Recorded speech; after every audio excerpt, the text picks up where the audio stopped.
But also I think اگر ہم over all Pakistan کی بات کرتے ہیں ون آف دوز کنٹریز جہاں پر گلوبل وارمنگ کے افیکٹس آپ کو سب سے زیادہ دیکھنے کو ملتے ہیں. But at the end of the day ہمارا کنٹریبیوشن کتنا ہے ان آل دوز فیکٹرز جن کی وجہ سے گلوبل وارمنگ یہاں تک پہنچی ہے؟ بہت کم، لیکن اس کا امپیکٹ پاکستان پر بہت زیادہ ہے. وہ چاہے ہم اپنی ایکسٹریم ویدر کنڈیشنز کے طور پہ دیکھتے ہیں جو کہ گرمی میں بہت شدت کی گرمی اور سردیوں میں بہت شدت کی سردیاں. یہ بھی ہم نے دیکھا ہے کہ سردیوں کا سپین چھوٹا ہوتا جا رہا ہے. تو پہلے جس طرح سے 6 مہینے تقریباً ہمیں سردیاں دیکھنے کو ملتی تھی، وہیں پر اب آپ کو 3 مہینے یا 4 مہینے میکسیمم سردیاں دیکھنے کو ملیں گی. اینڈ اسی طرح سے ٹمپریچرز ہم 40-50s کی طرف جاتے ہوئے دیکھ رہے ہیں. اسپیشلی اگر ہم فیصل آباد کی بات کرتے ہیں یا ہم لاہور کی بات کرتے ہیں، پنجاب کے یہ سرٹن ایریاز کی اگر ہم بات کرتے ہیں، تو ڈیفینیٹلی گلوبل وارمنگ کے پیٹرنز آپ کو بڑے کلیئرلی نظر آئیں گے. اس کے بارے میں ضرور بات کیجیے گا. کیا اکنامک ایسپیکٹ سے بھی گلوبل وارمنگ ہمیں کہیں نہ افیکٹ کر رہی ہے؟ جی، یہ ہمارے پاس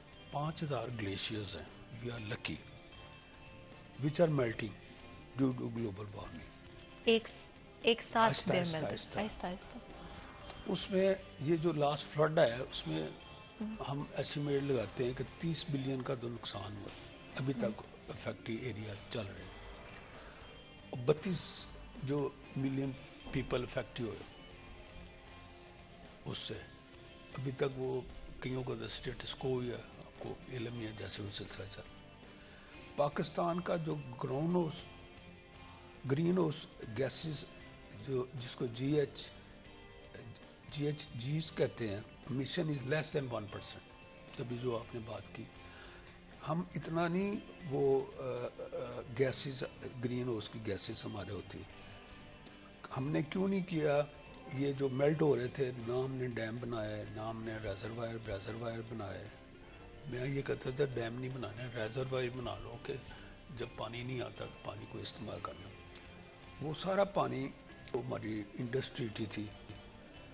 ہم نے حساب لگا کہ اگر ایک درخت ہم لگائیں نا تو 25 kg of carbon dioxide yearly وہ ابزارو کرتا ہے ایک درخت.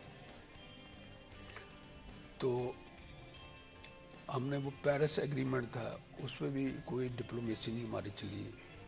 Wastage of water around 10 trillion gallons ہے ہمارا.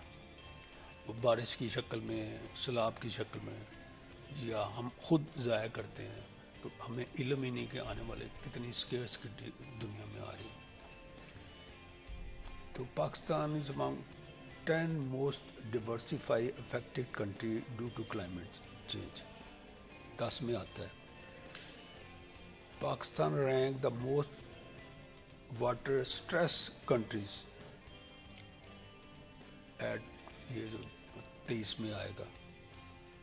پاکستان ڈمپ واٹر، ہمارا جو سمندر میں پانی چلا جاتا ہے، اس کو ہم نے ڈالر سے بھی ایویلویٹ کیا تھا کہ کتنے کا چلا جاتا ہے. جب ریزروائر نہیں بنے یا ڈیم نہیں بنے یا اس کو ہم کسی طرح بچا نہیں سکے، پانی تو پانی وہ پانی ہے نا، وہ سمندر میں چلا جاتا ہے. ابھی میں نے بتایا کہ 22 بلین کے قریب اگر ہم اس کی ان ویلیو لگائیں ان ڈالر سے، وہ چلا جاتا ہے. اور 20 ملین ایسے بندے ہیں جو کلین واٹر جن کو سپلائی نہیں ہوتا، بدقسمی سے. تو due to lack of modern irrigation یہ بھی ہے کہ ہم پانی ضائع کیسے کرتے ہیں کہ ہم نے اڈاپٹیشن نہیں آئی کہ ماڈرن ٹیکنالوجی ایگریکلچر کی کیا ہے، یا ڈرپ فارمنگ ہے یا ٹنل فارمنگ ہے. اس پہ بڑی ضرورت ہے سوچنے کی اور پلان کرنے کی کہ آنے والے ٹائم میں جب پانی کم ہوگا تو آبادی ہماری بڑھ رہی ہے، پانی ہمارا کم ہو رہا ہے اور کلائمیٹ کنٹرول نہیں ہے، گلیشیئر ہمارے پگھل رہے تھے. Where we stand after end 5 years. I think اس سے ہمارا لینڈسکیپ بھی امپیکٹ ہوتا ہے، ہماری اوور آل اکنامک جو کارکردگی ہے وہ بھی امپیکٹ ہوتی ہے. ہم کس طرح سے اپنی عوام کے لیے ایز پیدا کر پاتے ہیں لائف میں، I think it also connects with that. تو ایکچولی میں گلوبل وارمنگ ایک ایسا فنومینا ہے جو کہ گلوبلی تو اس کا امپیکٹ ہمیں نظر آتا ہی ہے، بٹ پاکستان میں اسپیشلی اگر ہم بات کرتے ہیں تو آئی تھنک ہر لائف کے اسپیکٹ پہ اس کا اثر نظر آتا ہے. زیادہ تر لوگ شاید یہ سمجھتے ہیں کہ یہ صرف موسم کی تبدیلی ہے، بٹ موسم کی تبدیلی کا مطلب ہے کہ فصلیں امپیکٹ ہو رہی ہیں. کون سی فصل ہم اگا سکتے ہیں, کتنی دیر کے لیے اسے لگا سکتے ہیں, وہ امپیکٹ ہو رہا ہے. کون سا بیج بہتر رہے گا, وہ امپیکٹ ہو رہا ہے. پانی ہماری کس طرح سے ریسورسز ہیں وہ امپیکٹ ہوتا ہوا نظر آتا ہے. گرمی زیادہ ہے تو زیادہ پنکھوں کا استعمال کیا جائے گا. الیکٹرکسٹی ہمارا جو ایک آلریڈی شارٹیج ہمارے پاس موجود ہے پاور کے حوالے سے, وہ بھی ہمیں امپیکٹ ہوتے ہوئے نظر آتے ہیں. آئی تھنک سب سے بڑا کنسرن گلوبل وارمنگ کو لے کر ہماری نیچرل ریسورسز کے ساتھ ہونا چاہیے. وہ ہم چاہے اپنے ریورز کی بات کرتے ہیں, ہم پانی کی اویلیبلٹی کی بات کرتے ہیں, لوگوں تک جو پہنچ سکتا ہے, ہم کھانے پینے کی جو اشیاء ہیں ان کی بات کرتے ہیں. کس طرح سے آپ کو لگتا ہے ہم آگے آنے والے وقت میں ان سب چیزوں کو اسٹیبل رکھ پائیں گے عوام کے لیے؟